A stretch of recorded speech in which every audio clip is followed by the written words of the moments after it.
Good day, everyone. My name is Joanne Amper Cabusel, and today I will be sharing insight about how assessment-based learning is practiced in three different countries in Finland, China, and United States of America. I choose these countries because each represent a unique approach to assessing student learning.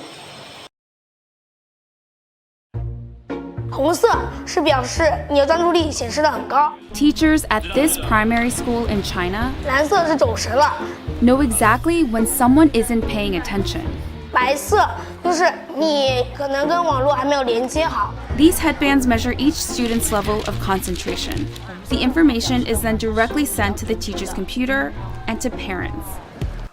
Meanwhile, some schools offer glimpses of what the future of high-tech education in the country might look like. 做出选择吧 ，Good job！ Classrooms have robots that analyze students' health and engagement levels. Students wear uniforms with chips that track their schools say it wasn't hard for them getting parental consent to enroll kids into what is one of the world's largest experiments in AI education. A program that's supposed to boost students' grades while also feeding powerful algorithms. 为了就是国家的这个研究呀、发展呀，我觉得是没有问题的。 The government has poured billions of dollars into the project, bringing together tech giants, startups, and schools. We got exclusive access to a primary school a few hours outside of Shanghai.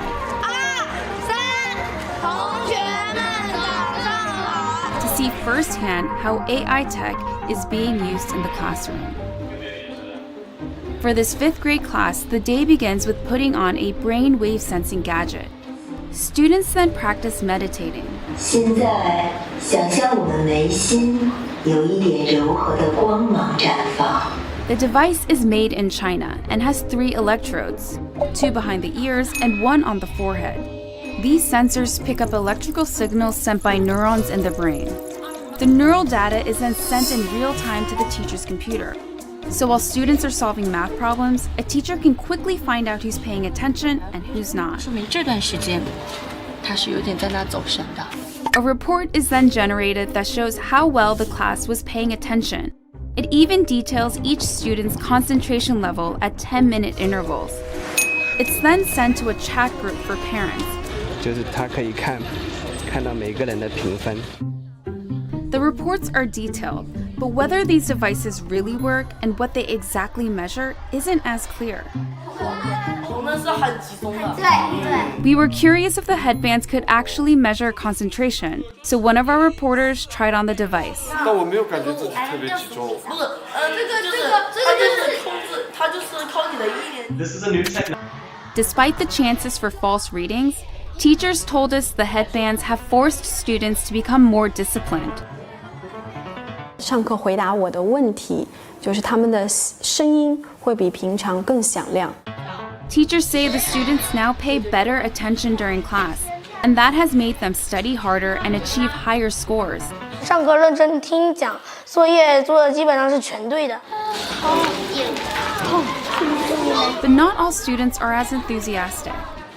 实践的时候有这种想法，就是这几个女生是脑筋痛。我感觉这里有个紧的。 This 5th grader, whom we caught dozing off in class, told us his parents punish him for low attention scores. And that kind of data adds a new kind of pressure for students. 想啊，如果在一次考试全班人都考了95分以上，就你考了一个85，你会不会感觉你有一种Companies we interviewed said the data can go to government-funded research projects. We spoke to parents who were unclear about where the data ended up, and they didn't seem to care too much. Santos says there's likely no privacy protection at all. In a classroom, if you're trying to make an assessment of an individual student, you really can't anonymize it. Experts and citizens alike are sounding alarms about various aspects of the country's huge push into artificial intelligence. These classrooms are laboratories for future generations. And while these new tools may potentially help some 200 million students raise their grades, just how this all works out won't be apparent until they become adult citizens.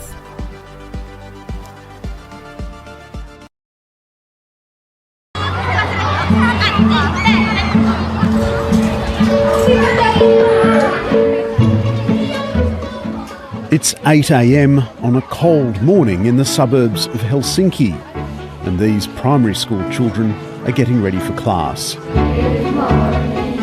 This morning's lesson, ancient history. Well, they are reading with pairs some text about Egyptian ancient life. They are reading, and then I'm going to ask something, what did they find out from the book? I think we all are ready now. This is a school system that for years has been among the world's best. And then what about this gold one? Yes, Minttu, please. Ja miehetkin molemmat on käyttänyt meikkiä. And yet these kids will spend half as much time in a classroom as Australian children.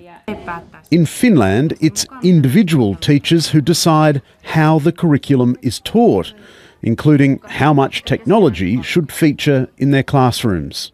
Me tehdään sellaista pyramidiprojektia, missä nyt me kirjoitetaan hieroglyfeillä meidän nimet paperille ja sitten me tehdään Classroomista tehtäviä.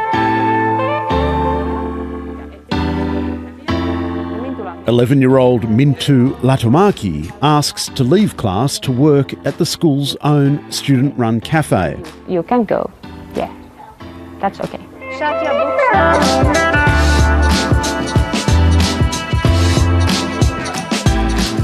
Hello. One cake for the cameraman, one cake for me, and 2 coffees. How much is it? €2 and 60 cents. How much change? €2 and 40 cents. Ketos. Perfect. Is there a tip jar? Do you have tips? No. No tips. Okay. In Finland, school lunches, like books and excursions, are free. The kids select what they want, sit down with their friends and teachers to eat before they clean up after themselves. Take and borrow books. In Finland, schools are not allowed to raise private funds or to charge fees from parents. All schools are equitably funded from taxation. And in our system, Minttu Latomaki's older brother Levi is in Year 7, and this afternoon he's got maths. We have like the last chapter before we have the next exam. There are regular exams in Finland, but the results of these tests are not published and shared. We have a national... But perhaps the single biggest difference in Finnish education is the standard of teaching. Levi's maths teacher, Una Arnes, speaks 5 languages and has postgraduate qualifications. So every one of us, we have to have a master's degree to be teachers. So like, for example, me, I'm math and chemistry and physics teacher. In Finland, a career as a teacher is highly sought after. To enter the studies in university, actually, it's really hard. They take something like 10% to study teaching. If you really want to be a teacher, it can't be your second or third or I don't know what kind of option. It has to be your first.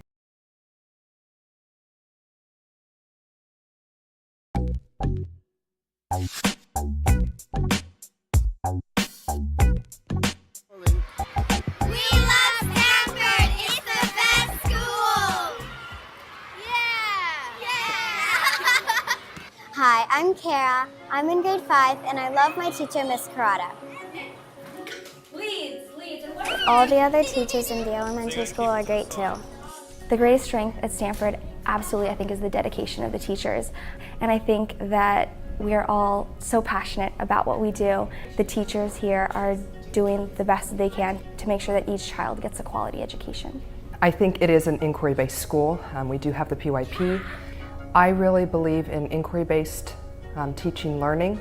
I believe in conceptual-based learning, and I believe in making students part of their learning. Teaching in a way that's engaging, meaningful, and relevant for the 21st century.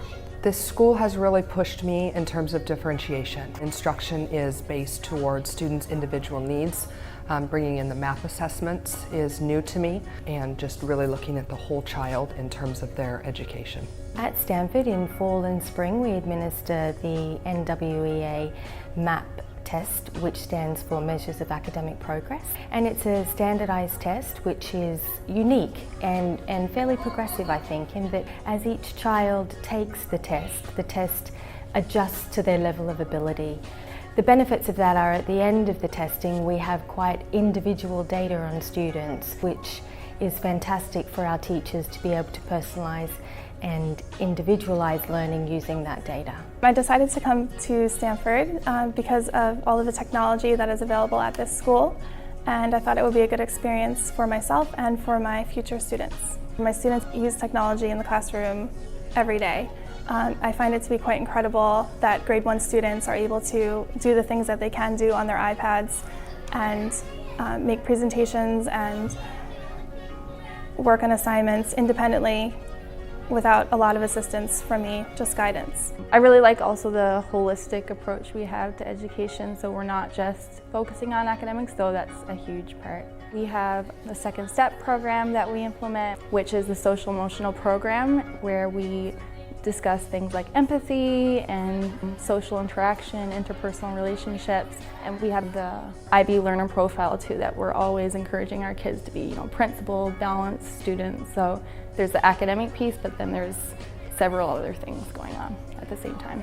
Right now I'm in the PYP, but next year I'll graduate to the MYP. We have math enrichment classes, second step social classes, and daily language classes.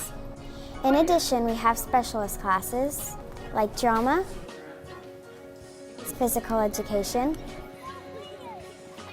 art, and music.